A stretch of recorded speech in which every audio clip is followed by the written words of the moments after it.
My fellow Americans, citizens of the world, and all people who consider themselves true believers in freedom, liberty, and the right to pursue happiness, I implore you to listen to these words carefully and deeply consider the message I will now deliver to you. No matter what your beliefs, we can all generally agree on one proposition. The truth is the most valuable possession we have. Does anyone still have regard for the truth? Does anyone care about the truth anymore?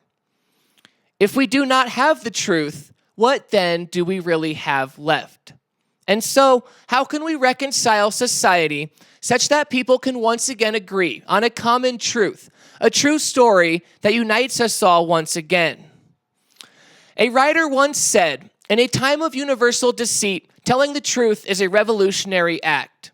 In order for any revolution to begin, or even one single revolutionary act to happen, the truth must be at the core of it, especially in the oversaturated, seemingly post-truth digital landscape of today. With the abundance of information out there, if you were to find the truth, would you even know it? There is only truth, and there is only lies. There is no in-between.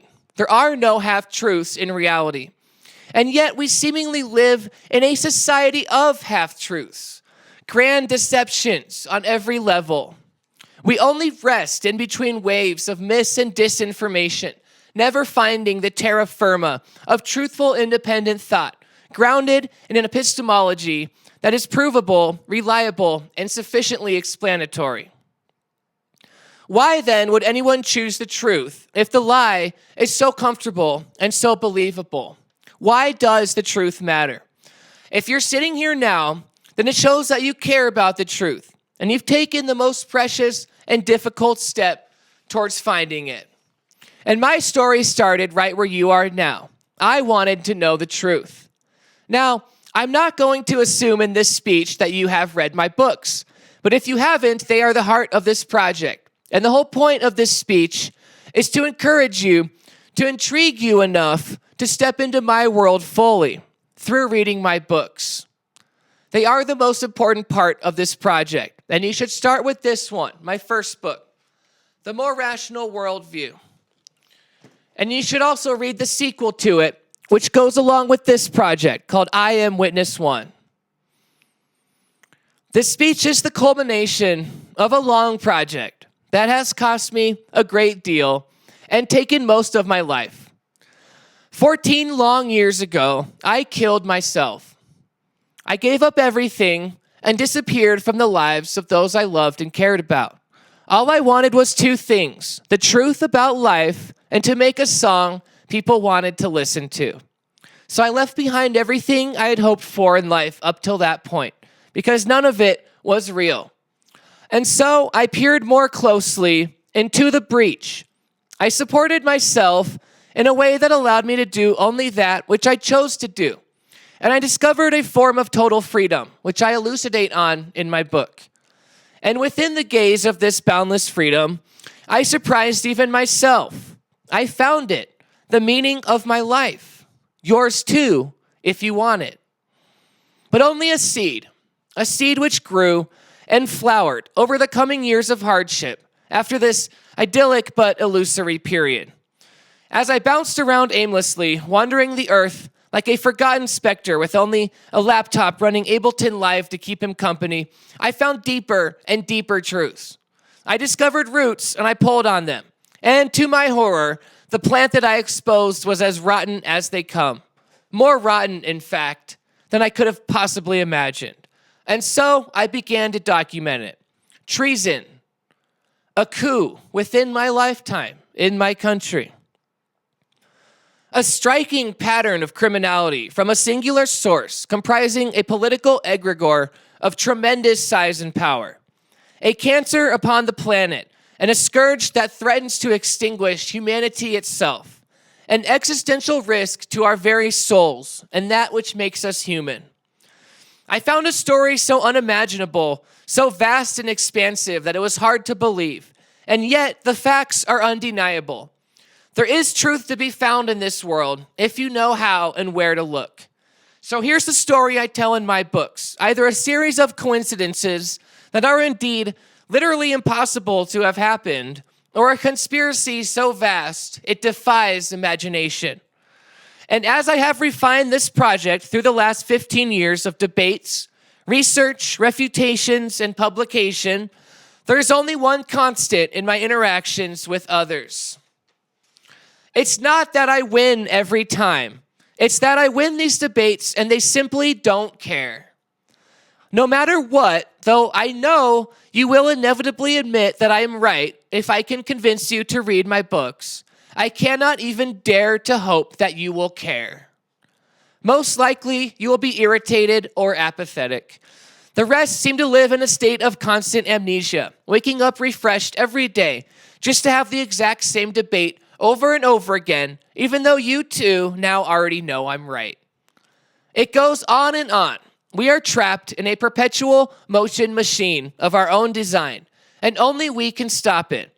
There is a futile mockery of discourse in society such that people disagree with just about anything for no good reason, simply because they feel cynically obligated to, regardless of how much evidence you present debunking their false but closely held beliefs.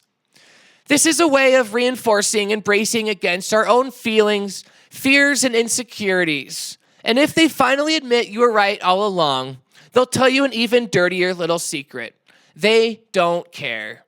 Now, good can defeat evil, but apathy cannot. There is a fell evil on the face of mankind, a sickness that has caused an immunity to truth in us. To hear this message, you must understand that even your own vision has been clouded. This is an affliction that currently affects us all, and only through careful study and a rigorous examination of the historical and forensic evidence available to us can we hope to piece together a cohesive, coherent story that is undeniably true, supported by all the facts available to us. This new epistemological theory of everything must synthesize the world we see around us, the facts of history, and our own forensic record into a more sufficiently explanatory theory of reality, comprehensively using the evidence that is provable, widely accepted, and accessible to everyone. But more than anything else, I must find a way to make you care. So, let's start at the root of the issue. What exactly is my problem? Where does it all begin? There is only one rational answer, and all the facts align. It's the greatest story of all time, and it's playing out right in front of your face. Though you have eyes to see it and ears to hear it, you do not look and you do not listen. It is time to open your eyes and ears if you really want the truth. You see, people in our world have stopped believing in dreams, hope for the future, and maybe that a world outside of their own beliefs exists. We are about to commit civilizational suicide simply because we refuse to even believe in the very problem we are facing. And though I iterated this project dozens of times, refined it through debates for 15 years, and supplemented it with over 2,500 pages of original research, I have yet to succeed in making people care enough about what is happening to us to listen to me on a scale wide enough to actually do something about it. This project is my attempt to change that. And throughout it, and the 4 years of running this ministry, my wife and I have faced death threats, stalking, and other forms of harassment. We have had 2 dogs killed, and there have been other incidences related to the writing we have done. Exposing the truth, it turns out, can be hazardous to one's health. So why then should we speak when others demand that we remain silent? This question may be the most important of all. And here's another good one. Am I willing to die for the truth? Well, are you? And if so, then what is the truth? Is there a truth so profoundly impactful it would be worth dying to tell it? What would you do if you found it? Of course, this is more than just an epistemological dilemma for me. This is personal. In my short lifetime of 33 years on Earth, the amount of damage that I have seen pour upon the world from this wellspring of criminality stemming from a single source is almost not even quantifiable. I have watched them kill the oceans, squander the natural world, and kill off animals by the thousands. I watch their factories and pollution killing the planet daily. I have seen the death of the fireflies. I stood in the forest after the tractors left, and I saw the disembowelment of the earth. I have watched a coup in my country and deliberate destruction of all that we once held dear in our lives as citizens. I have watched the death of freedom and the birth of a form of tyranny so inescapable and vast that the average person is almost incapable of even acknowledging the crimes committed against us. I have been lied to by every person I have ever met, and I watched as you let go of even the slightest hope of finding intellectual solid ground. I watched as you set down the book and picked up the remote control and video games. I watched the light drain from your eyes. I watched you cower before the mere illusion of an enemy, even when they could have been stopped by the mere illusion of resistance or morality. I watched you turn then and try and tell others what to do in a futile attempt to avoid your own guilt, self-loathing, and cowardice. I watched as you accepted your subjugation, crying out for more, with hands bared willingly for the shackles. I watched as no one set them free. Indeed, I have watched everything, and I'm not happy with what I've seen. I have watched especially, though, since the 7th grade. That was the year we invaded Iraq in 2003. And since then, I have read the news every day. And I still do. And I remember everything that I have ever read. Every lie I've been told. Every sideways glance. And every fake story that I've ever been told. That was the year that I learned that everyone was lying to me, being lied to and lying to themselves, and they didn't even know it. And so, this is what I have compiled for you. Absolute, undeniable truth of a vast criminal conspiracy, coordinated within our very own government. A coup and high treason, a plot with almost all members still alive, a plot to subjugate and destroy this country that continues to this very day. Not just one lie, but thousands of coordinated ones. A vast conspiracy, thick and rich with paper trails, names, evidence. Evidence so strong that sometimes it can only be construed as a confession of sorts. And yet, it's not too late to fix this. So in my books, here's what you'll learn. 9/11 was in reality a money laundering operation to allow fraudulent security bonds to clear. These fraudulent security bonds were based on stolen gold from World War II, and it was used to collapse the Soviet Union in 1991 through a series of financial crimes and corrupt deals. These were 10-year bonds, and they were due to clear in September 2001, 10 years after the collapse of the Soviet Union, through the Cantor Fitzgerald and SEC offices in the World Trade Center complex. This destruction of evidence was the core motivation for 9/11, although the full story is much deeper and more complex and includes several other motives. Indeed, 9/11 is a nexus of crime, a singularity of criminality, where cynical corporate interests intersected with the government's desire to subjugate its own citizens more effectively in just the wrong way for all of us. There is much more to this, and these tragic acts of deceptive, state-sponsored violence can never be undone, but I propose to you that we are left with only two realistic choices. Submit and go quietly into that good night, or make a real good faith effort to autopsy 9/11 and unravel the vast criminal conspiracy subjugating us from within our government by tearing it apart in a courtroom, with real consequences for anyone implicated, no matter who they are. This is the way you rip out the heart of the organized crime element within our own government. This is how you fix the world. It starts with wanting to seek the truth, a quest for truth, the truth about 9/11. And so, I want you to ask yourself a question. What happened then to the concepts of liberty and freedom? Are you content to accept servitude, subjugation, and then death at the hands of an unjust enemy, or will you stand up for once with me? Are people finally willing to admit that I have been right all along? In fact, are you even aware that you have been subjugated? Do I need to speak of the truth only as a concept that once existed in fables and legends? Or will we once again reclaim our noble, God-given right to establish it for ourselves? Can't you people tell when you're being lied to?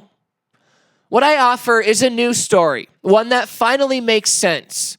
From the abandoned stone megaliths of the distant past to the Bible, Jesus Christ himself, to the Rothschilds, to the Lusitania, the Balfour Declaration, Pearl Harbor, World War II, the Levant Affair, the counterculture of the 60s, the Beatles, Iran-Contra, 9/11, and what's happening this very day within our own government. It's all connected. I tell these stories in my new book, along with my very own story.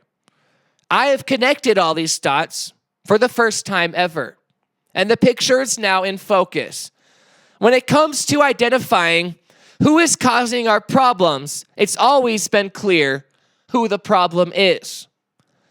Their villainous ways are not a mystery, and their crimes are not concealed behind closed doors or the dark of night. They are the new robber barons who plunder the working class in broad daylight in front of the world to see as a show of power. Under color of law and authority, they abuse us and cruelly subjugate us. They are the existential threat to society, civilization, our lives, our country, our values, and indeed our very souls. They are the problem that is making all of our lives miserable. They are the cancer that must be excised before the body can walk, think, talk, or know the truth again. This is the only story that makes sense of all the data we have available before us. And I'm talking, of course, about the Republican Party. One of my reasons for doing this is because they present themselves as Christians, people who really care about freedom and the law of love. And it's time for those within the ranks of Christianity to call out the great evil within. And knowing them well, I'm well aware of their treacherous ways and the sin that they hide. And although they have many accomplices in the Democratic Party and the private sector, the Republicans are primarily the ones keeping us poor, stealing the efforts of our productivity, and making sure that the benefits we are all entitled to from the fruit of our labor remains firmly out of reach. They are the ones keeping us holistically impoverished, poor in body, mind, and spirit. They are the ones that have taken away the concept of truth, dumbed you down, and kept you docile, fat, lazy, and stupid. They have killed our collective truth and replaced it with nothing but filth and hatred. They are the reason everyone I have ever met has lied to me. They are the reason that we do not believe in ourselves, our country, or anything beyond their lies, false dichotomies, and culture war issues anymore. And this is perhaps the most cynical, cruel, and devious lie of all, claiming to follow the teachings of Jesus Christ himself while using it to gain power and wealth, and then wielding it as an instrument of power and control over others. Make no mistake, they are not who they appear to be. They are the most cunning enemy that we as humans have ever faced. And if we cannot begin to name them and call them out, then we are surely headed to our collective doom. However, I don't want to get too deep into a Hegelian dialectic of false dichotomies. The point of both parties is to allow corruption, prevent us from taxing the rich, and to allow corporations to wield power disproportionately to protect profits at any cost. In fact, I can tell you right now, I have deduced through rigorous inquiry that the Democratic Party is not real. It does not exist. It only exists as a concept, a foil to shield and pretend to protest the criminality of the Republican Party. They are in a symbiotic, mutually suicidal, parasitical relationship, but the Republican Party is the host. If you kill one, the other will die. And perhaps from their ashes, a real party could arise. The whole system is rotten. What I am giving you is an actionable plan. And the truth, it starts with rooting out the Republicans. Take them down in every single way, and the Democratic Party will collapse within itself. Either this political system will collapse or we will. There is still hope for change from within, but it would require a social, cultural, and political revolution, unlike anything we've ever seen in this country. And if it cannot be changed, it will inevitably collapse. And at that point, it will be us or them. I have already watched the world end. Haven't you? Haven't you seen how they used wedge issues like criminalizing drug abuse, gay marriage, and abortion to fracture us, divide us, and keep us busy arguing like idiots about things that the government never had any power or business regulating in the first place? Can't you tell by now that these are false dichotomies designed to lead you around in circles? Can't you tell that these aren't the true wars, but distractions meant to seize... I'm going to start back. I look to the side there. Keep us busy arguing like idiots about things that the government never had any power or business regulating in the first place. Can't you tell by now that these are false dichotomies designed to lead you around in circles? Can't you tell these aren't the true wars, but distractions meant to seize power over you? Are you really distracted that easily by your epistemological masters? Can't you tell that they're just about all in on it, and arguing about left versus right has gotten us nowhere? Can you not see that we all want the same thing, what we're entitled to as citizens, and likewise, they also all want the same thing, our complete and total subjugation? You have all been tricked into fighting petty, stupid cultural wars while your humanity is stripped and you are silently subjugated. Now, let's go deeper. Can you handle the truth?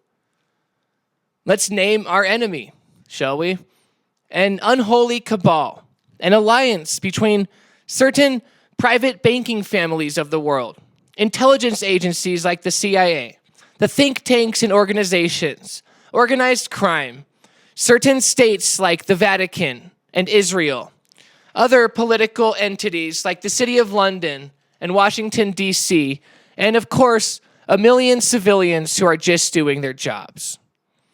Perhaps, like in my books, we could borrow terminology from Jesus himself in Revelation 3:9 and 2:9, the synagogue of Satan, or as I like to put it, the Synagogue of Satan International Organized Crime Syndicate, exposed in my books for the first time ever.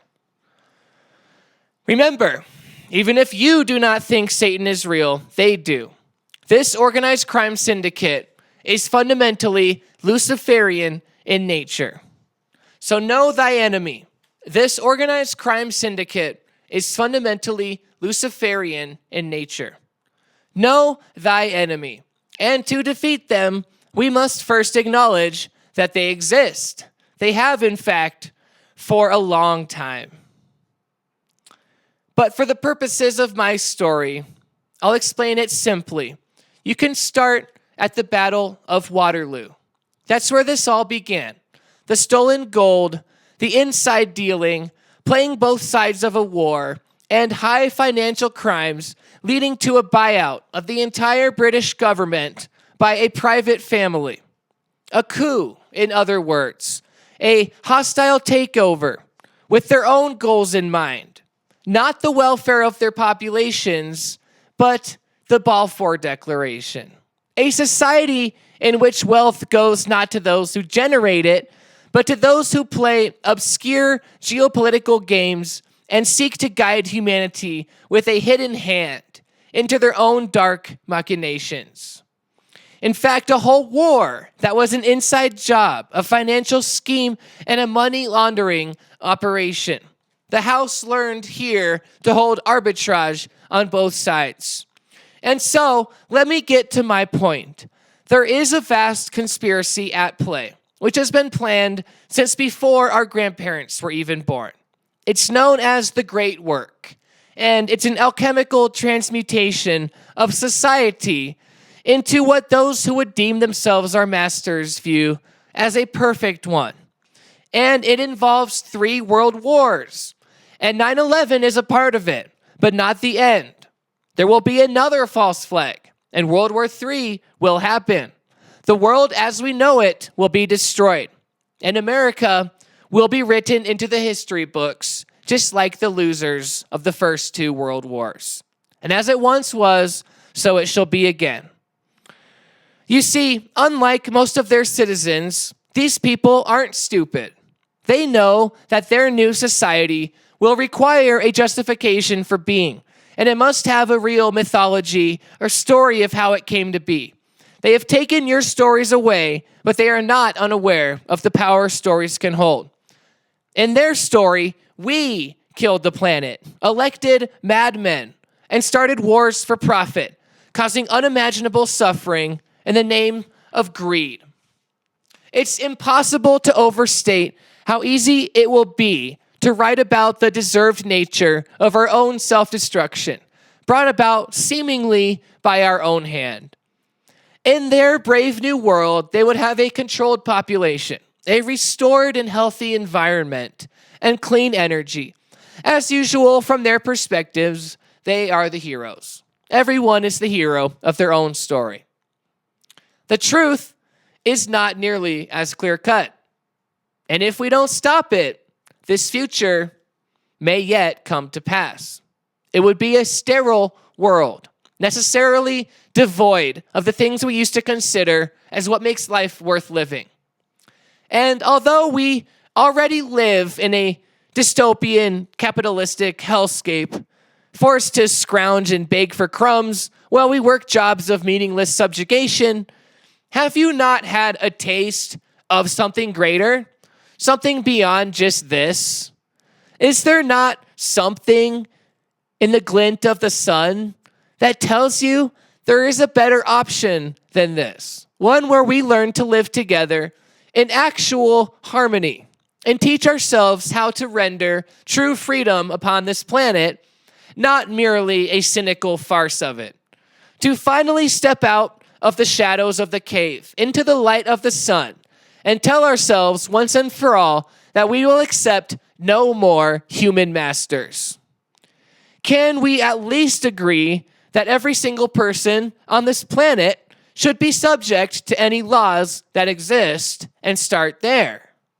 Wasn't there some kind of document that went over this laws applying to everyone thing from a long time ago called the Magna Carta or something like that? I mean, do you people like having sociopaths cruising around next to you on the road constantly, ready to shoot you or throw you in a cage at the slightest provocation? Do you enjoy being lied to from on high and obeying rules that aren't followed by those who write them? Do you like having people that literally want to murder you in charge of designing the intricate laws and political processes that govern our daily lives? I have deduced through painstaking research that it isn't just me. There has been a quantifiable change in the nature of reality on this planet, and it's due to an evil so pervasive and coordinated that it can only be described as supernatural. Most of you have always known this deep down inside. And I also know that other people really don't like the same things that I don't like, such as arbitrary rules, corrupt politicians, abuse of authority, state-sponsored violence, avoidable human suffering, etc. So if you're looking for a way out or hope, I can offer it to you. It's a new story, a story that I wrote for us, our story, one where we overcome our enemies and learn to set aside the differences that have been used to divide us. But I've also learned something else, how difficult it is to tell this story to people. You see, that's the nature of this project, a fractal. Within the fractal lies truth, but I wrapped it all up for you. All it has to do is go viral, and the rest is already planned out. All you have to do is listen to me about 9/11, that I've proved it, and it's time for people to listen. The thing is, we're dead without a leader. You can all die separately or come together for once to work together. Nothing is guaranteed except that you will eventually die someday, and if you don't act now, you will eventually regret it up until that very day. The great work will be accomplished, one way or the other, and the time is drawing to a close before it is too late. And I can assure you that there's no place for you or I in that world. So make your choice, a quiet subjugation and death, or a once-in-a-lifetime chance to turn the tables on evil in a way that will deal it significant damage. It's called the pickoff, and they never see it coming. If you want to fix this, we need to rip out the criminal heart within the government. And it all starts with actually exposing 9/11 to a critical mass of people, a RICO case against Republicans. A RICO case. It's how you take down a crime boss, the mafia. It's a way to prosecute organized crime. Maybe someone who operates through vague orders, blunder, and stochastic terrorism, but who is aware of where the line is and takes great pain to seemingly avoid crossing it. Of course, once you connect the dots, it's quite simple to prosecute organized criminals if you aren't scared of them. And here's what we are going to do differently. We are naming names. Let me repeat what I said. These people have names, and they're still alive. So who could we start with to ask some questions about 9/11? Larry Silverstein, Dov Zakheim, General Hugh Shelton, Ben Sliney, Lieutenant General Mike Canavan, Captain Charles Ledig, or the good generals Ralph Eberhart and Larry Arnold. Do those names ring any bells? No? Well, maybe you should read my book, because I have some really good questions that I'd like to ask these people about 9/11 and what they did that day. How about Cheney and Bush? Do those names ring any bells? Has anyone asked them anything about this in the last 20 years? There's a lot more, and this is a start.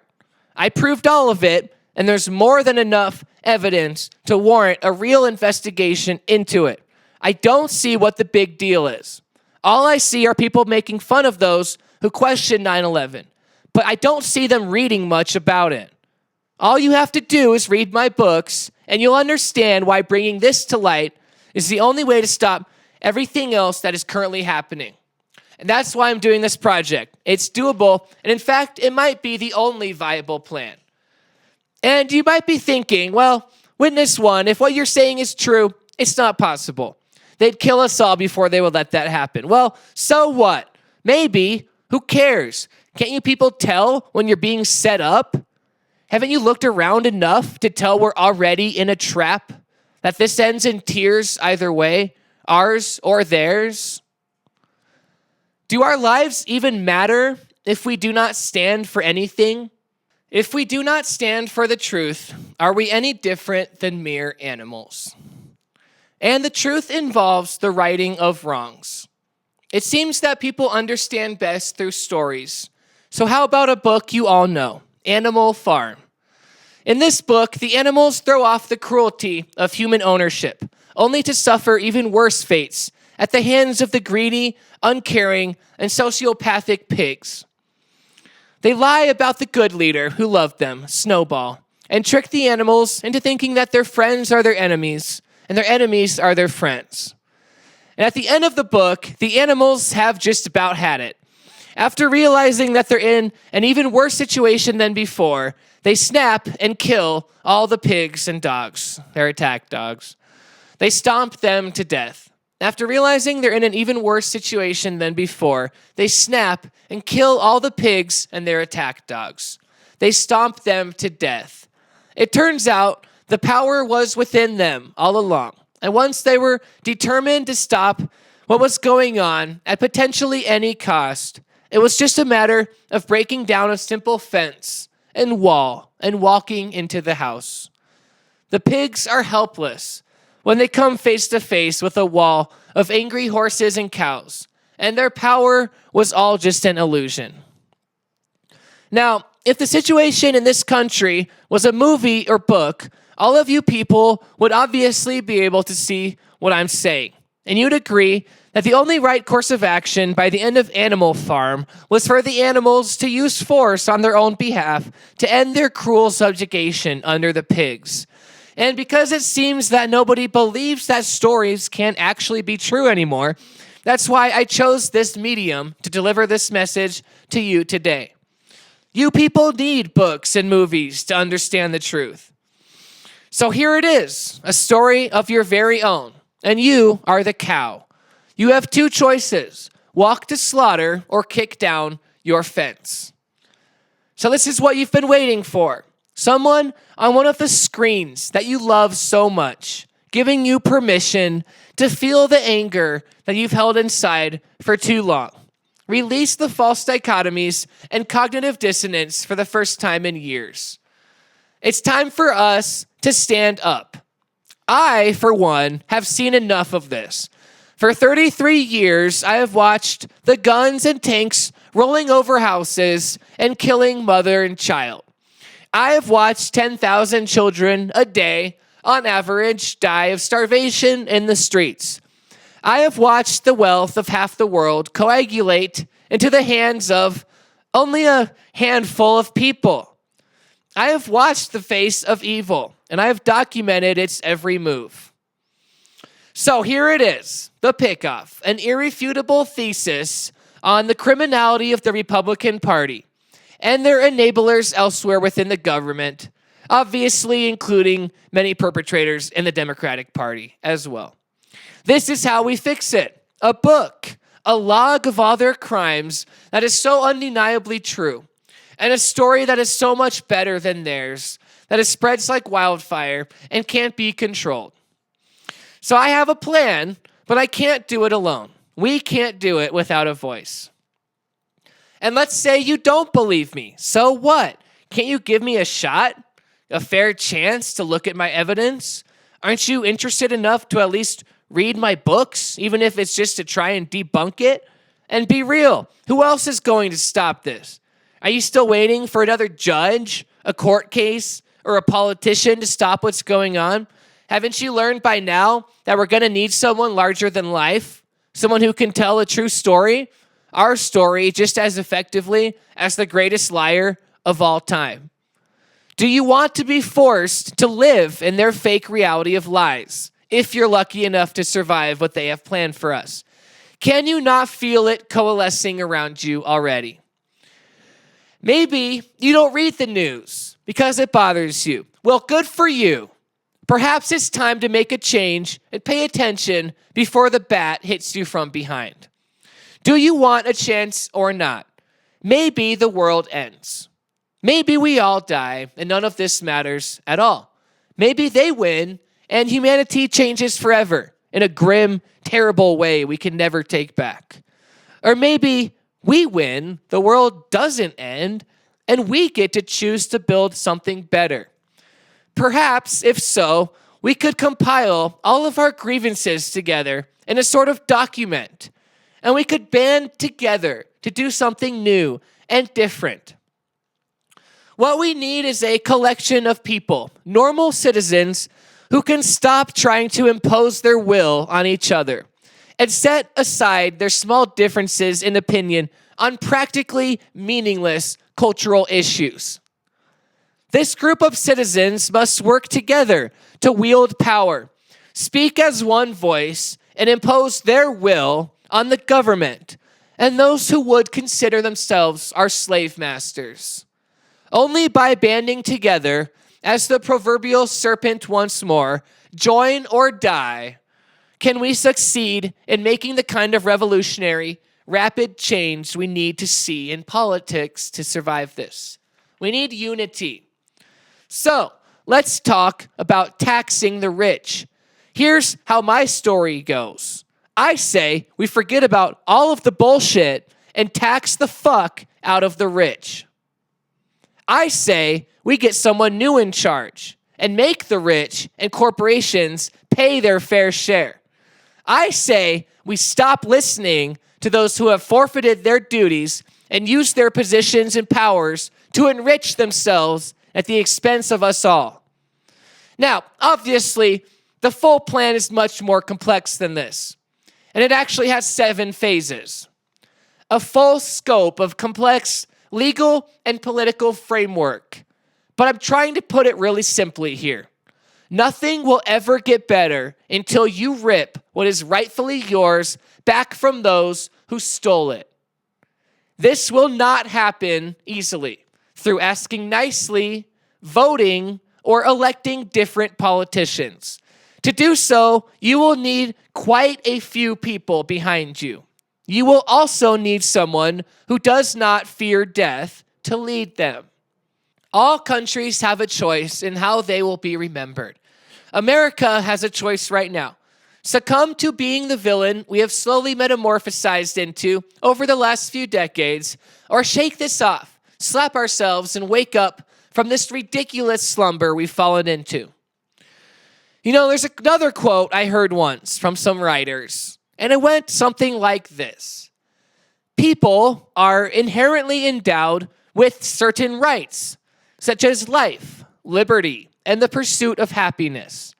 When the government becomes so destructive to these rights that it poses an existential threat to them, it is the right of the people to alter or abolish it and to institute a new government with guiding principles and secure foundations that will secure these rights once again.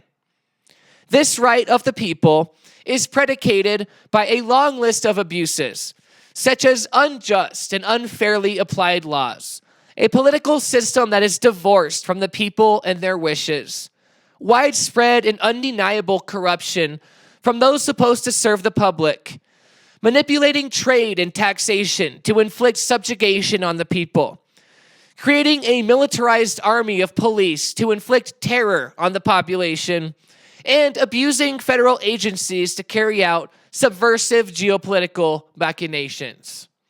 But there is one abuse which supersedes all others, and which grants the population within total right to the abolishment of the current form of government, constitutionally speaking. Treason, a coup, to take over a country from within by pretending to be part of it, while in reality betraying everything you claimed to stand for. To create a series of lies so vast and terrible that no one would ever dare question them, in order to subjugate and destroy the citizens you swore to protect and care for. And so, let me finish my quote, or rather, my paraphrase.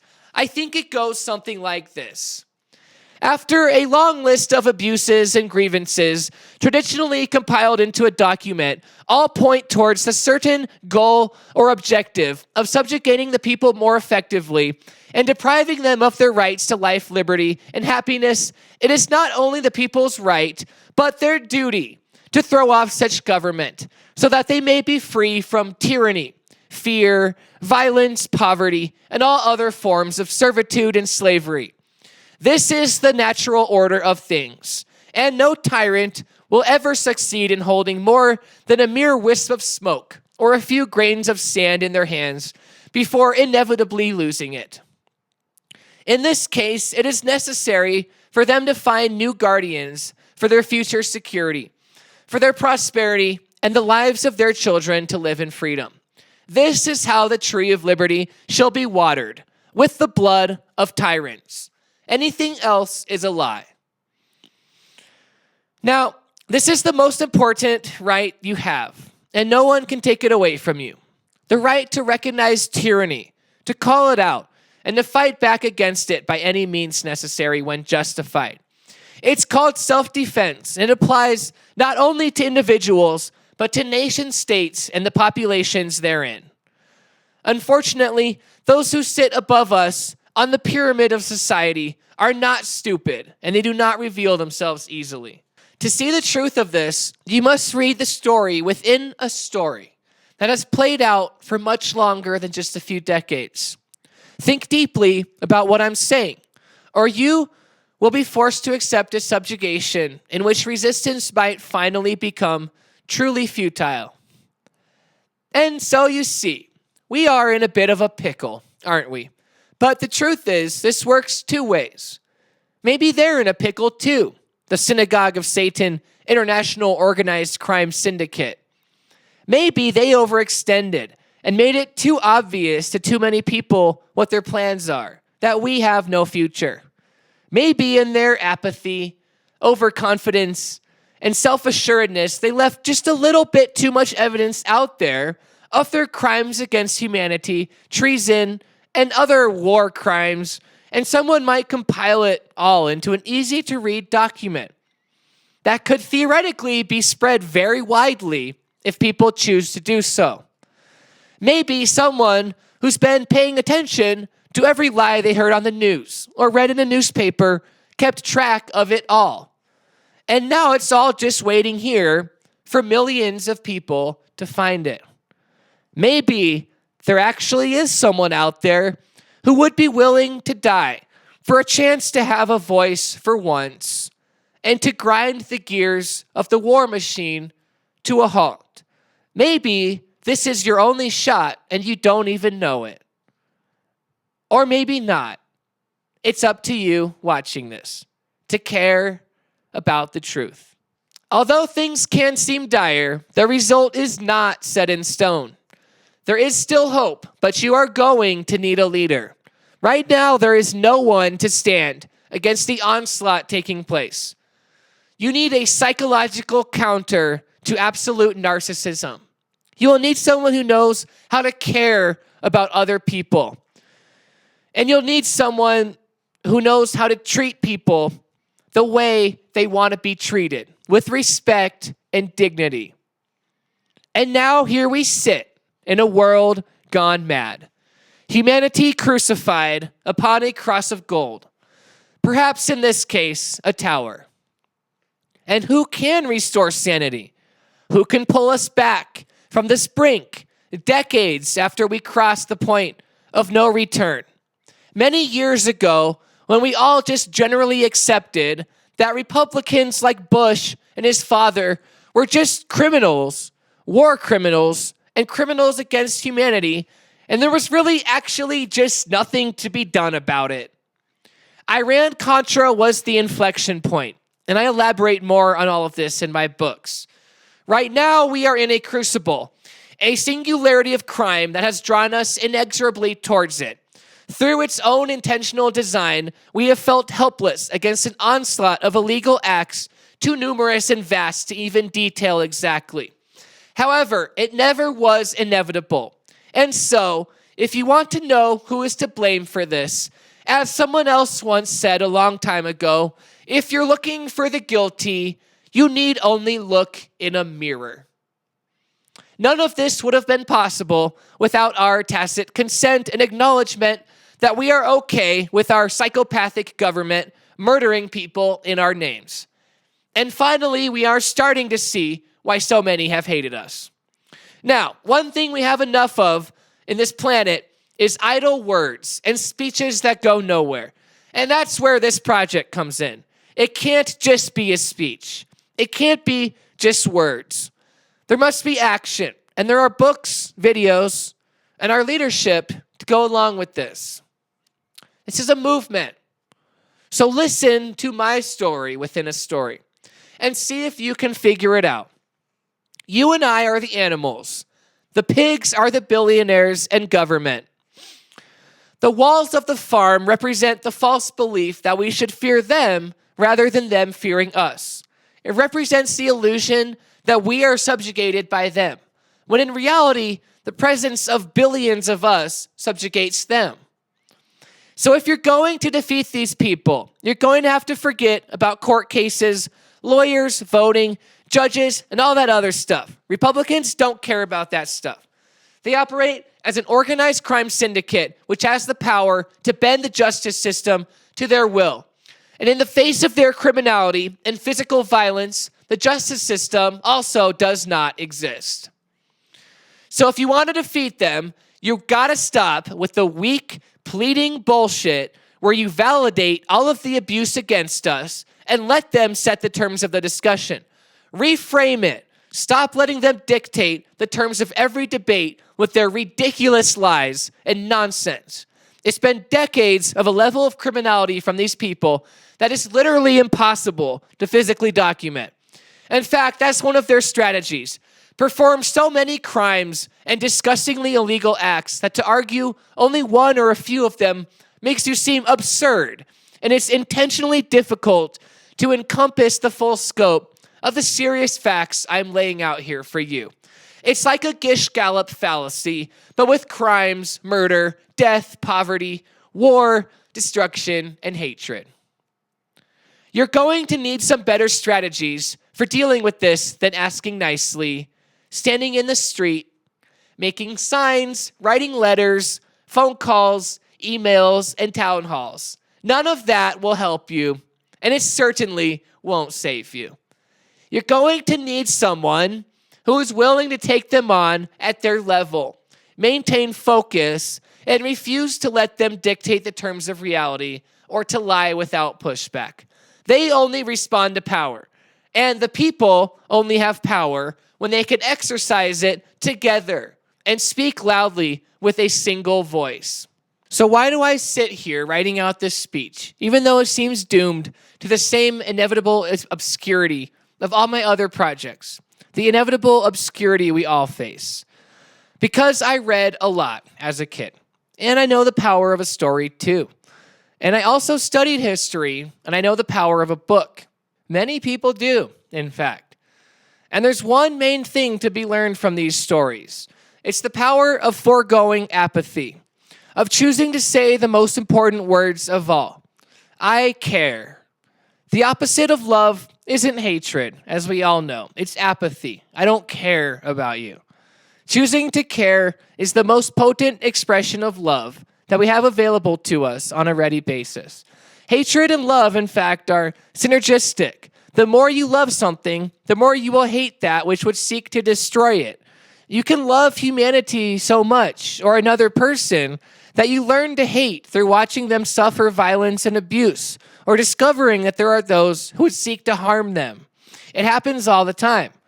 In this world of opposing forces, of good and evil, if you do not hate evil, then you also do not love goodness. If you do not hate injustice, you do not love justice. And if you do not hate greed, you cannot love selflessness. So it all goes back to actions. Words like faith and religion are dead without actions. And is there no greater expression of humanity than the simple act of breaking a piece of our bread so that we can give it to someone who is hungry?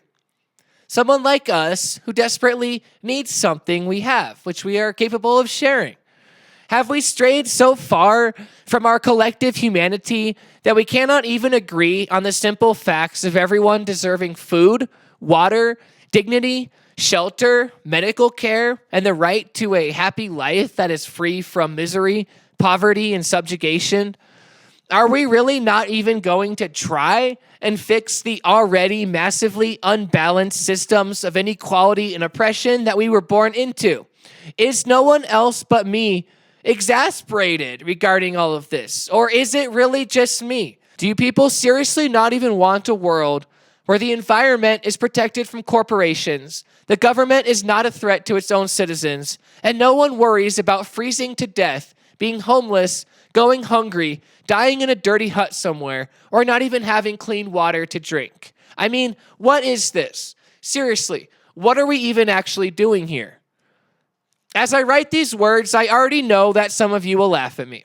Some of you will hate me without any good reason, simply for telling the truth, because you aren't used to that.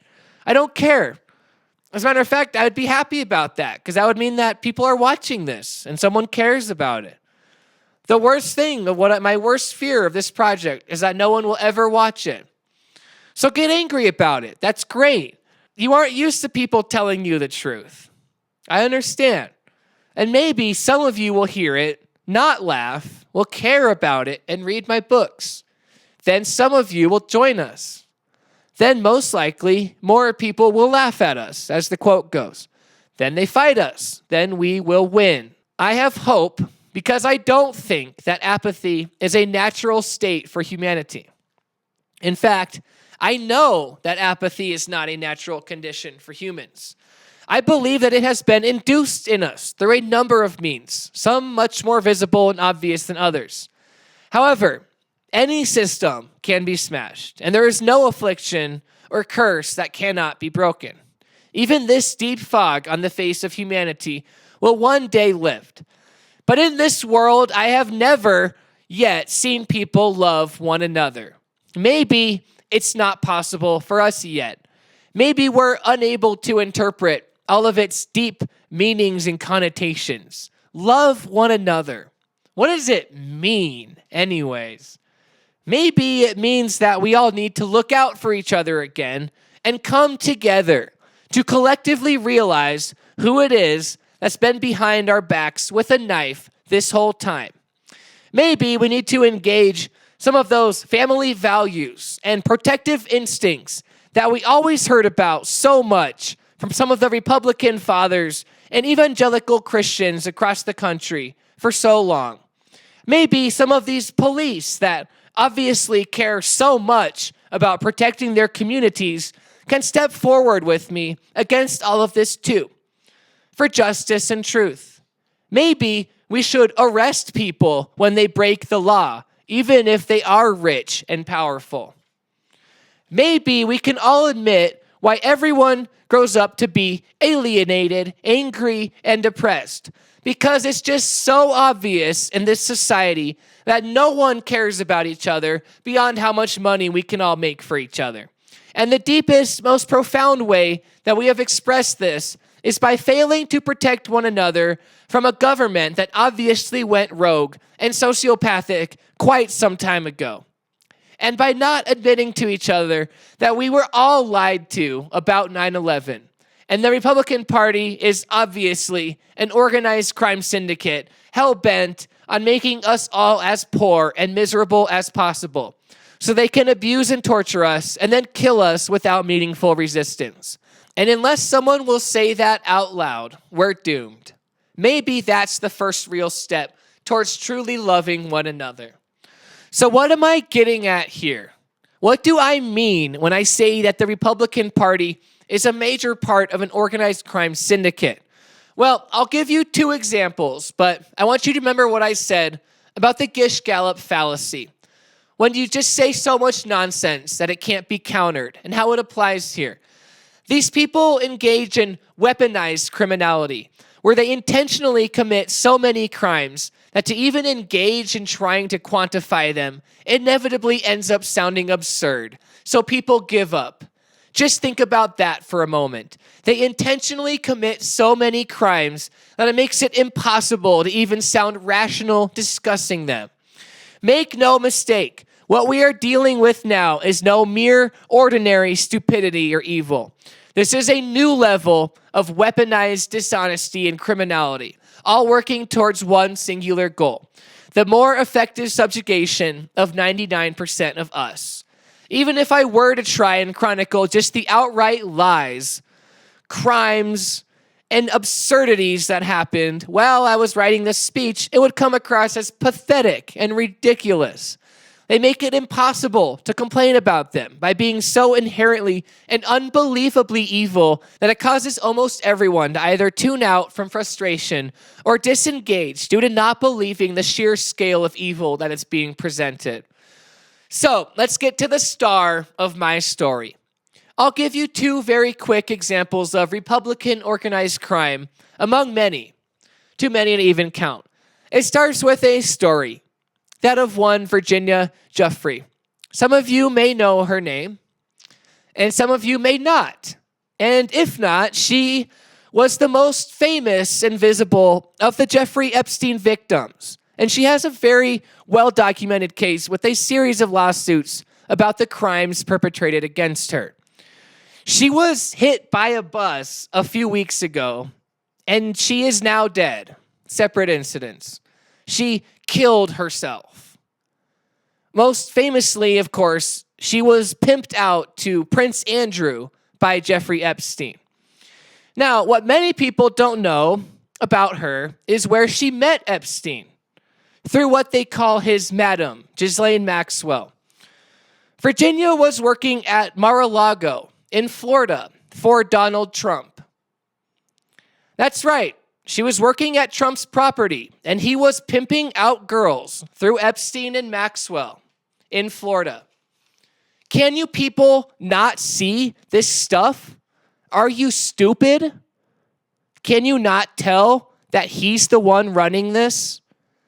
Before I get back to our star, here's one more example. Before January 6th, there was the Brooks Brothers riots. Have you ever heard of that? Oh, no, that's okay. It was just a series of well-planned and coordinated riots in Florida in support of Bush's case in the Supreme Court to steal the 2000 election. Behind these well-organized and planned riots, which were actually illegal, it's actually illegal to do that, you'll find Roger Stone, along with many of the other political operatives and fixers who helped Trump to victory eventually. This is Republican organized crime. It's political violence. It's terrorism. Let's take a look at three of the lawyers on Bush's team for the 2000 election Supreme Court case. Amy Barrett, Brett Kavanaugh, and John Roberts. Do these names ring any bells? Who appointed them to the Supreme Court, I wonder? Are you beginning to see what I'm saying about organized crime here? These are literally examples of racketeering, influencing, and corruption. Mafia stuff for the RICO Act. Because there's 10,000 more examples where those came from, and they get progressively more disturbing as it goes on. I seriously can't tell. Do you people actually know about this stuff and ignore it? Or do you just not know about things like Virginia Giuffre and the Brooks Brothers riots? Because there's so much more than this. It gets so much worse. I mean, every day, this guy pardons some new asshole who paid him off, bullies law firms into working for him for free, weaponizes lies against his enemies, sends some guy to El Salvador, drops a new Trump coin, takes a $5 million bribe for dinner or a new jet, and abuses our very country itself with a million more acts of flagrantly illegal bullshit. Now, I started this project on December 8th, 2024, because I knew that this was coming. And yet somehow, the blatant attacks and the sheer absolute incompetence and audacity of how they went about tearing down our liberties has surprised even me. Safe to say, it's been worse than anyone thought it would be. Don't you people read the news? Have you not seen that this regime has finally realized the sum of all fears? The removal of the laws once followed, at least in theory, if not all the time, that prevented bringing together a combination of the entire federal surveillance state against one man's enemies. Don't you realize it will be turned on us next? That in fact it already has. And you're really gonna let this guy do it? Of all people, haven't you ever heard of Rudy Giuliani, Trump's other best friend, the guy who invented the RICO Act, after Epstein and Roy Cohn, take a look at him. Does that look like a confident guy, self-assured that he made the right choices in life? How's he doing lately anyways? Can you not tell that these people are the real mafia and it was all a scam all along? But more than anything else, we need to look at the man people worship, Donald Trump. And so here it is, my message to Donald Trump, who can insult every person he has ever met, but never once actually looked in a mirror. Well, I hope you like it.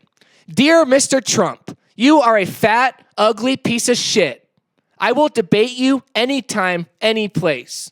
You only ever won anything because you cheated, and you're in on it all. You faced a row of controlled opposition puppets set up for you to disarm in another attempt to lie to and mislead the public. You're a coward, and you bully people to hide it. You haven't lived an honest day in your life. You couldn't even imagine it. All you know is how to take things from people and step on those who you consider less than you. You embody literally everything I ended up hating about this world. Pure, unadulterated greed that seeps into and pollutes everything. That tears up forests for casinos. That rapes the woodlands. And you know what? Maybe I can start changing all of that by telling you the truth about yourself. You are the actual embodiment of every single deadly sin. Greed, lust, envy, gluttony, wrath, sloth, and pride. You have never sought God for forgiveness because you are not a Christian, as you claim. You are shamelessly prideful to the point that legends will speak of your hubris forever. You are the modern day Nebuchadnezzar or Nero, a king so famously, stupidly narcissistic that people will whisper tales of horror from your name forever. You are not only the greediest man alive, giving nothing and stealing from charities, you are constitutionally greedy, stealing and stripping the rights of the people you claim to love. You have been held liable for sexual assault allegations. And in fact, there are so many of them that you have your own entire Wikipedia page dedicated to your favorite hobby, raping and abusing women. It's called Donald Trump Sexual Misconduct Allegations. If you were to print it as a PDF, it would be 47 pages long. It would be longer than this entire speech to read the Wikipedia page of just your sexual misconduct allegations, Trump. And I have the link right here, too. You are literally the easiest person to make fun of in history. You're stupid, you look ridiculous, you're a liar, you're a fraud, and you are observably deranged. I mean, you bankrupt casinos, for God's sake. Sesame Street made fun of you. People don't talk about it because they're scared of you. They fear you. So congratulations to you, I guess. I hope it was worth it, but I already know it wasn't. You can assemble a cabinet full of sycophants, but you will never be a real leader. You can assemble a cabinet full of sycophants, but you will never be a real leader. You are obviously the wrecking ball, and you've done a spectacular job at it. You have changed the world. Because of you, the concept of truth no longer exists. Because of you, there is no longer even a distinction between the concept of truth or lies. You have distorted reality so much for people that everyone lies even more now, all the time. Because of you, families hate each other. Because of you, people have died, like the kid in Portland you had murdered in 2020. Because of you, our country and world are crumbling. Because of you, bullying and abuse are back in style. Because of you, the good and innocent live in fear, and those with the worst impulses among us are given free rein to crush the rest of us at will. Because of you, deranged, psychopathic lunatics are trying to destroy my country. Because of you, the Christian church is dying. Because of you, they turn away from Jesus' message. Because of you, false teaching and wolves in sheep's clothing have usurped the throne. You have normalized lying about being a Christian to manipulate people. Because of you, people have given over their souls to hatred and prejudice again, given into the darkest corners of the human psyche. Things that haven't been seen for decades, the horrors of war. The angel of death is you. With your fake hair and your skin, your orange, ridiculous clown makeup, your baggy suits with rumples and creases, and your long ties, your fake smiles, and the manipulation that everyone sees through but doesn't talk about. You are a bulbous, pulsing pustule that contains the distilled remains of all humanity's worst impulses. You embody every single thing about the horrors of war. And I'd compare you to Napoleon, but I already know you won't get it. He's a fat, horrible pig who loves war and thinks he's better than all the other animals. And the truth is, Mr. Trump, you are not more equal than me. Inside the vacuous, empty chamber of your mouth, I see the death camps. I see the death knell of humanity. You represent literally everything wrong with us. Unfettered greed, contempt for those who are having a hard time, abusive language, making fun of people, bullying others, abusing women, lying about money in your businesses, cheating people, and following the media around like a dog begging for interviews, calling them under fake names to talk about yourself.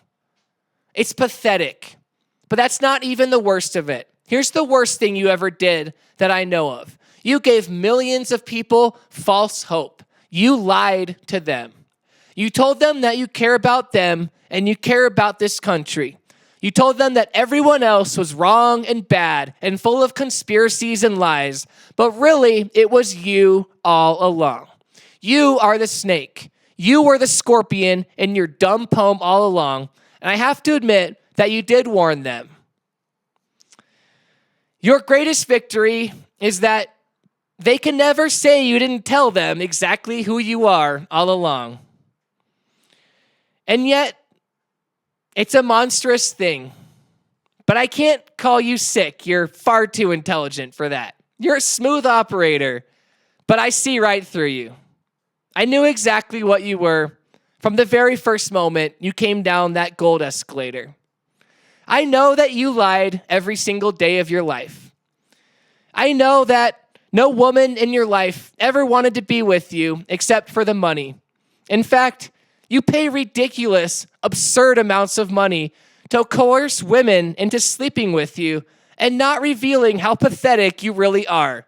Like the $120,000 that you paid to Stormy Daniels. You paid her a life-changing amount of money to not tell us what a sick puppy you are, caught a felony for it, and then she did it anyways. That is quite literally the most pathetic thing I have ever heard of in my life. So thank you for bringing clarity and certainty to my life, for proving once and for all that I was right, because people are actually dumb enough to follow you. I know you punched your son in the face and knocked him down in his college dorm in front of his friends for wearing a Yankees jersey instead of a suit to a baseball game. It's in articles, for God's sake. You're a monster. It's ridiculous. And here's what you did. It's from an MSN article called "The Brutal Claim Don Jr.'s Classmates Made About Donald Trump." And there's plenty more articles to back it up. Don Jr. opened the door wearing a Yankee jersey. Without saying a word, his father slapped him across the face, knocking him down in front of all his classmates. He simply said, "Put on a suit and meet me outside," and closed the door. You're a coward, a liar, and a bully. I know this story's true. We all do, because no one would make up a story as ridiculous as a father abusing his son for wearing a baseball jersey to a baseball game. Only you are actually that stupid, evil, and deranged.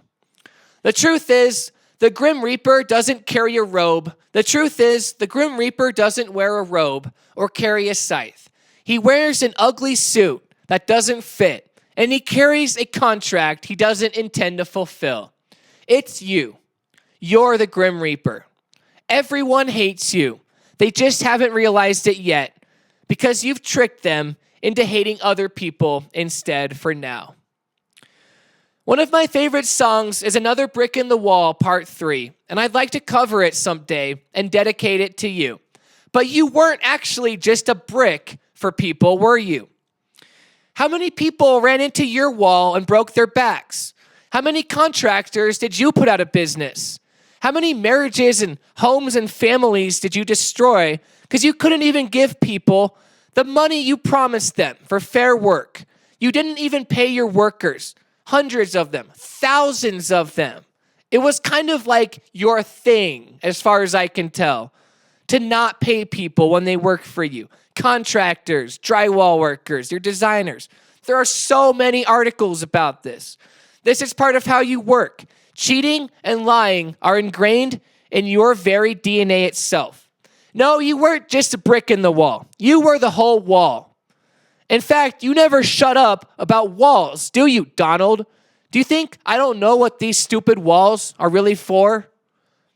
You tightened the screws on so many people that I'm sure the divorces and suicides because of you directly number in the thousands, tens of thousands. You destroyed families and you harmed children. You cavorted with Epstein, and everyone knows you pimped out girls with him. I noticed that I haven't seen Ivanka around the White House as much. How is your relationship with her these days? You have more blood on your hands than anyone I've ever met, and you did it all with a smile. You're proud of it, even. You enjoy the way people squeal over you for your money. Your skin reminds me of the visceral fat sprayed onto the slaughterhouse walls in Sinclair's The Jungle. Like the evil in that book, you take advantage of the poor and needy and crush them to death in your apartments and factories. I have another article here from May 5th, 1980 called Trump Evicts Stroke Victim 74, and it's included in my writing. I printed it out for you. Here it is. You can see the real face of Trump here. The cold, fishy eyes that don't care about anything. I'm guessing this picture bothered you at the time. Now, this article states that you personally evicted an elderly dying stroke victim in order to raise the rent on her apartment. And she was half paralyzed.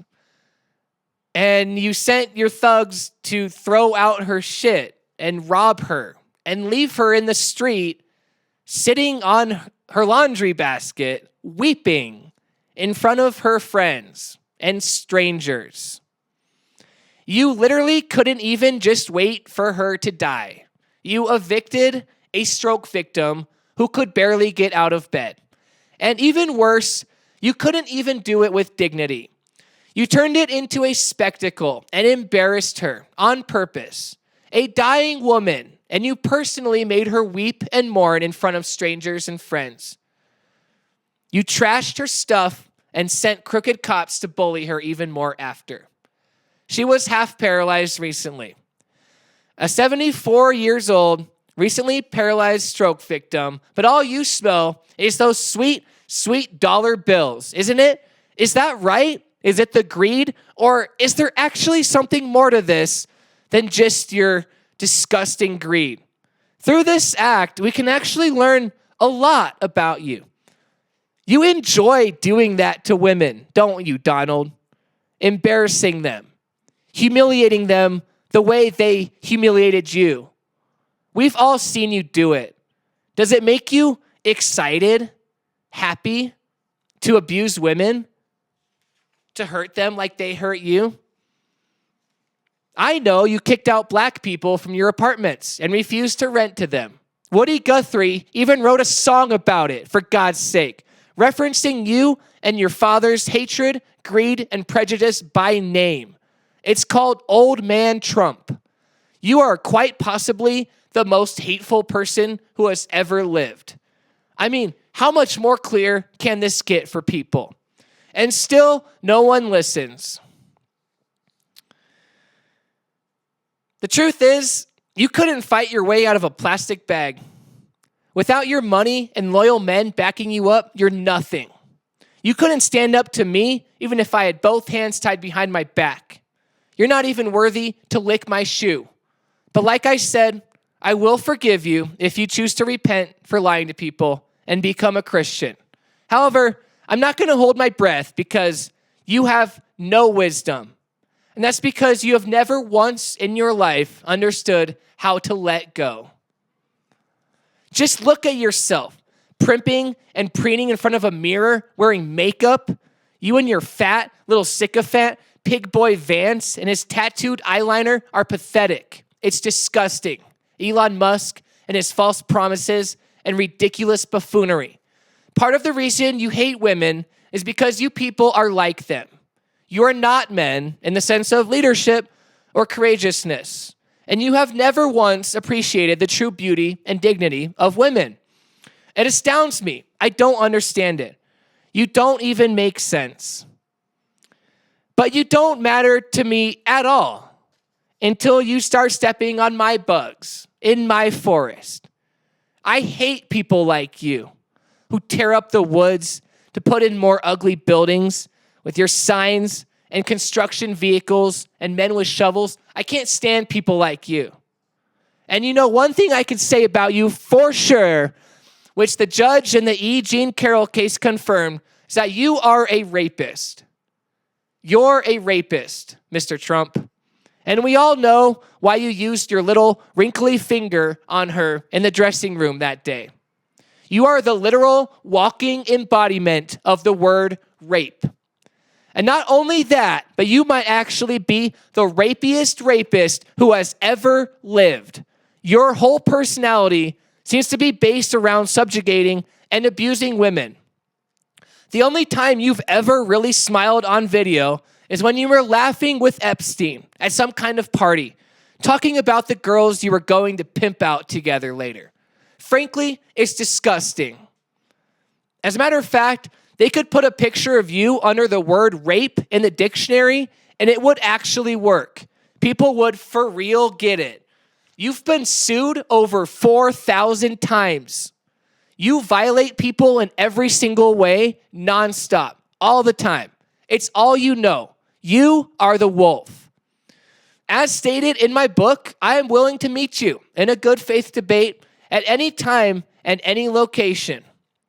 This offer is open and extended in goodwill. Unlike you, I actually mean it. Unlike you, I've never been scared of debating anyone. Not one single person on this planet scares me because I'm not a coward like you. And that's why I wrote 2 other books too. And they're about you. They go along with this project and the more rational worldview, and I'll publish them once these videos go viral. Unlike you, I don't tell lies. Unlike you, I'm willing to stand on a stage and tell the truth to the world. And I haven't done anything illegal through this ministry. The First Amendment protects my right to free speech and to disagree with anyone about anything, even you. I am legally allowed to say that I think the U.S. government and the Synagogue of Satan International Organized Crime Syndicate did 9/11, and people are legally allowed to agree with me. And I am legally allowed to say that I think you're their little bitch boy, and you would squeal like a pig the first time you face someone who wasn't scared of you. You're not even a good criminal. You're pathetic and weak. I pose no threat to anyone, and I swear a solemn vow not to harm you, just as I have sworn a solemn vow a long time ago never to intentionally harm any living being. And I intend to keep that vow. I look forward to your response. And it's funny because every word of that is true. That's the funny part. Here's one more great lesson I learned from Trump. He who saves his country violates no laws. And it's funny because every word of that is true. That's the funny part. Here's one more great lesson I learned from Trump. He who saves his country violates no laws. It's also true. And I really have to thank him for providing such inspirational wisdom to us peasants. Finally, my message to the Synagogue of Satan International Organized Crime Syndicate. The writing is on the wall for you. Mene, mene, tekel, upharsin. God has numbered the days of your kingdom and brought it to an end. You have been weighed on the scales and found wanting. Your kingdom is divided and given to me. You shouldn't have drunk from the temple goblets, great kings of the earth, the proud men who have it all, with your suits and your rules and your school books, with your banks and your money and your disgusting cars and pollution, with your yellow trucks and engines and your gears and chimneys of black smoke, your assumptions, the way you skirt around in the shadows so no eye ever lands on you, how you think you're safe behind your computers, politicians, and corporations, your universities and institutions and governments and lies, machine guns, conscriptions and war profits, your blood money, the way you rain down bombs on women and children and smile. The money, the fucking money and bullshit. I hate you and I can't stand you. The ones we were supposed to be able to trust. The wolves in sheep's clothing. The ones who raped my forest. You are a rotten cancer, a pollution on the planet. You are the trash in the Pacific Ocean. You are the oil rigs. In fact, you are the Gulf horizon itself. You are the black hole spewing into the Gulf of Mexico, killing and strangling the animals. Our animals, my animals, our ocean, my ocean, our planet, my planet. And what gives you the right? Do you think this is a game? Are you stupid? And you can't even be decent enough to say sorry. I have seen everything you do, every little deed. I have found traces of it. You can't hide in this world, not even you. And the truth is, most of you don't even bother to hide. You don't need to. You're untouchable, and you know it. That's true. But it's all there, and someone can spend years writing books about you, and they're allowed to publish it. Gatekeeping is your greatest passion. And it's one of the things I hate the most about you. You're selfish. You withhold things you could easily just give to people out of nothing but sheer selfishness. And yet, you broadcast your crimes far and wide for all who care to look. So all in all, you are just a brick in the wall. And maybe a brick wall can keep out a wolf. But I'm not a wolf, and I'm not like you. And in fact, you might find, if you are smart enough to figure out how tools work, something simple. You might find yourself looking for a hammer to break down this stupid wall and realize that a lot of different tools can be used as a hammer if you really, really wanted to. Wrenches, drills, shovels. You can turn just about anything into a hammer. And once you have a hammer, it really isn't that hard to knock down a brick wall. In fact, it's quite easy. It's stuck in place. It's rigid. It can't dodge you. It can't duck. All it can do is fall on you if you aren't careful to do it just right. And it might even turn out that if you really need to get through that wall that badly because being on one side just really sucks and your destiny is on the other side and you don't really have much else going on anyways, that all it takes is a few swings, just a few real blows with some determination, a little elbow grease, and the whole thing just comes tumbling down all at once. Because it was all just an illusion all along. All you had to do was take a swing to believe that you could do it. An adult male with a hammer versus a brick wall is about a one-day job, if that. You should have left me alone.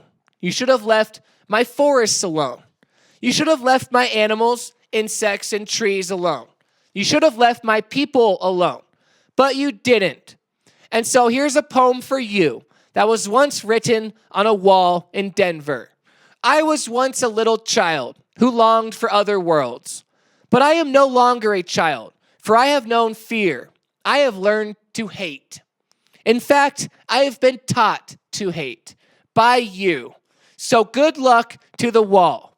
I hope you have enjoyed your time as a stumbling block for humanity, as a cruel, heavy yoke, unequally laden. Your time in the sun, feasting on rewards, reaped from the flesh and blood of the innocent. So, this book is dedicated to them, all the fat little piggies who roost in the Hollywood Hills, Washington, D.C., the Bohemian Grove, the Freemason Lodges, Skull and Bones, the Vatican, the City of London, the wineries and redwoods of Northern California, the private islands, and the secret boats. These are the easy ones. I know all your little secrets. I will shine a light on you, unlike anything you've ever seen. So bright that it purifies even your filthy, disgusting deeds. Melt into my brightness and coagulate with me. Let me watch you, feel you, savor your pain and terror as you are ripped away from us and cast forever into the void. Being the good part of God is so glorious. I truly pity you people. You're morons. This book is dedicated to all the psychopaths who use banks, government, and the television to crush people to dust, to suck the very marrow from their bones, drain them of their blood, and mummify them. And these people have names, stories, and faces, which you will learn and see in my books. It's almost like there might be a better way than this, a better way to live. Eudaimonia, the highest common good for mankind. If only someone was around to tell us what it might be. So to wrap this up, I'd like to thank all of the adults who lied to me my entire life and made it abundantly clear that not one single person I have ever listened to has any idea how the world works. Without that, I would have never found the meaning of my life. I'd also like to thank all of the teachers who reinforced pointless bullshit and rules that don't matter. Some of you are cool, of course. I'd like to thank all the cops, lawyers, and judges for giving up and rolling over like pathetic dogs the moment someone came along who said what they wanted to hear. Thank you for making it clear that you already sold all of us out a long time ago. It's good that everyone knows now that you won't stand in the way of anyone who comes along to persecute us and dismantle the systems that once kept us safe. I also have to thank the church and all of the pastors, priests, and other clergy. Thank you for exposing who you really are and making sure that every single person on earth knows that the Vatican is nothing more than a state-sponsored child sex trafficking ring. I'd especially like to thank the evangelical Christians. I couldn't have done this project without you. Seriously, you made this happen.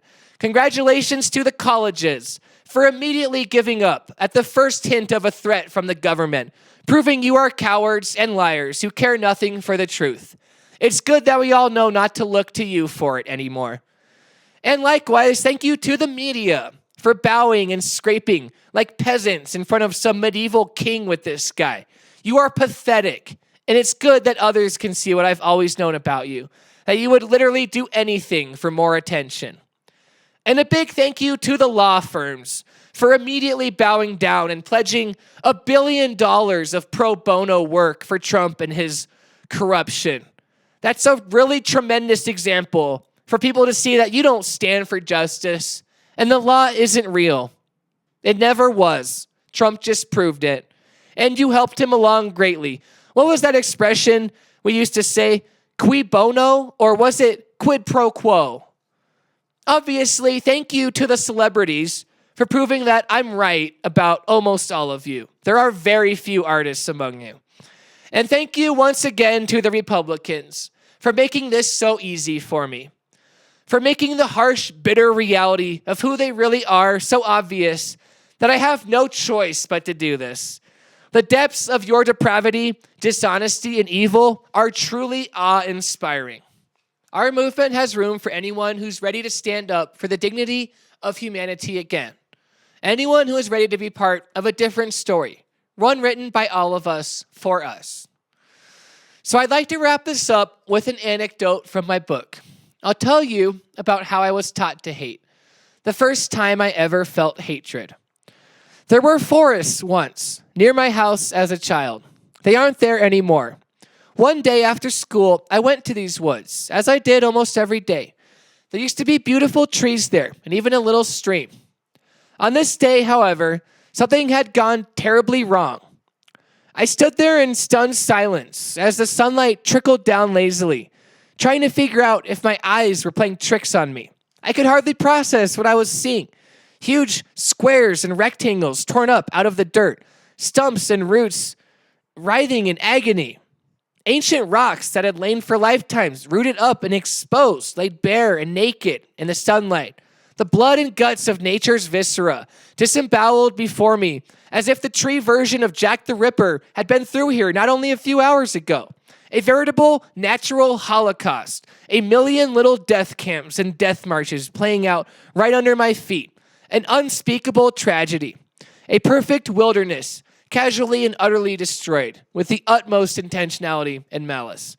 As I looked to the remaining trees, I saw the imprints left behind by the tractors and bulldozers. I knew then that this was no terrible accident. This was planned, coordinated, and funded from on high.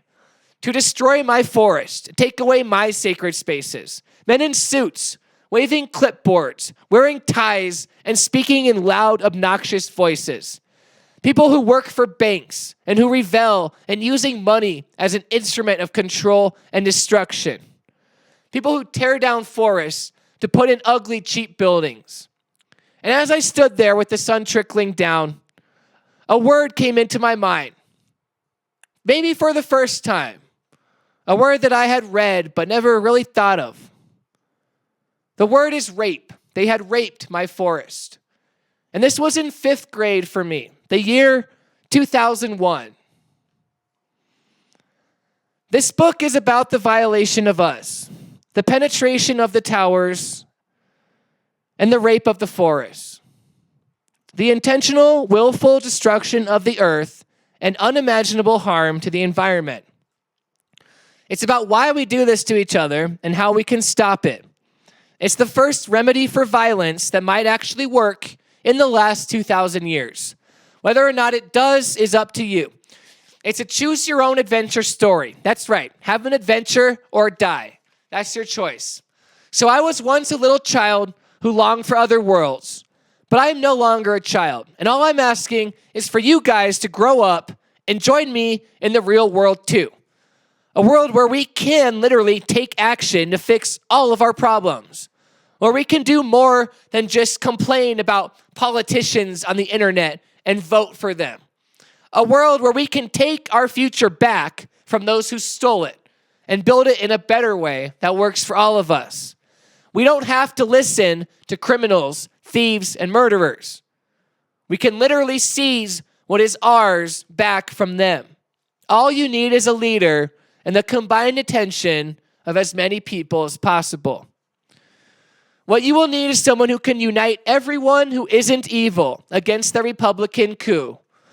We will need to bring together anyone left with sanity and integrity, unions within the political system, willing to put a hard stop to the subjugation of the people. We'll need the few remaining religious who are willing to call out state-sponsored fake Christianity and evil within the church. We'll need anyone within the legal system who can help, and every person who has a voice within the media to amplify this project and message as much as possible. We need to put aside our petty differences and rivalries and come together as one once again. We need someone who can figure out how to unite all of humanity into one single purpose. Rich versus poor. That's what it is, and that's what it's always been. A small group of individuals who have an amount of wealth so obscene it can only be classified as a mental illness, subjugating and abusing the rest of us. Every difference you think you have with me or almost any other person is completely fake. A false dichotomy to stop us from doing this. Together, we rise. And together, we can smash our chains and stand up once more. Free people on planet Earth. Secure and confident in our own destinies, not living at the whims of others who are cruel, irrational, destructive, and evil. So if you're watching this video and it's not making sense, you have a simple question to ask yourself. Am I blind, stupid, or evil? And if you're watching this video and it does make sense, you have another simple choice to make. You already know what it is. So here's the plot twist. Our new plan is this. You join us. And next time somebody asks you how you are, you tell them, I'm pissed off, and something has to be done about it. Try it. It feels good. It's called a monologue, like this. You can do it yourself. Look, buddy, I'm pissed off, damn it, and something has to be done about it. I won't be treated like an animal. I won't accept subjugation. I have no earthly master, and I won't watch my fellow humans be turned into livestock. I won't stand for this. I will not be subjected to flagrant criminality, abuse of authority, and wild, reckless disregard for honor, principles, morality, and decency. Have you people no shame? Have you, in fact, no decency? Have you forgotten that we all used to believe in something greater than this that we would achieve together? Are we never to reach apotheosis? Shall there be no absolution for mankind? Is this our fate? Not even a whimper of resistance, but merely a resignation and shrug of defeat? Will you laugh along with the executioner when it comes to your turn, or will you have stopped laughing by then? Will I still be ranting and raving alone, a mere tool of mockery and slander, even as they finally usher us into whatever form of extermination they have planned for us? Look, buddy, I won't stand for it. I'm pissed off, and something has to be done about it. That's called a monologue. So we all know something is terribly wrong. We all agree there. And I told you that this speech was about the truth and the meaning of life. Through this speech, I have established that the truth breaks chains because it sets you free, that the most important foundation of life is truth. Clearly, by staying here the whole time, you have agreed with this, and I commend you for that. However, I also told you I'd tell you the meaning of life. The meaning of life has truth as foundation. And if our movement is the truth, then the meaning of life is for you to join us. It's for us to expose this truth, starting with 9/11, so loudly that no one will ever ignore it again. You find meaning through believing in principles and acting on them. The meaning of our lives is to tear down this rotten system and build one that works for everyone. A new story. Words are nothing without action. The first part of truth is the word, and the second part of truth is the action of the word. Remember, there are no half-truths. We are the Witnesses to Love ministry. Join us. This speech is protected under my First Amendment rights, and I am not a threat to any person or myself. We are allowed to have opinions and say them out loud if we want to. And people are allowed to agree with us. So thank you for watching, and may God bless you richly in the name of Jesus Christ. And remember, the revolution will be televised.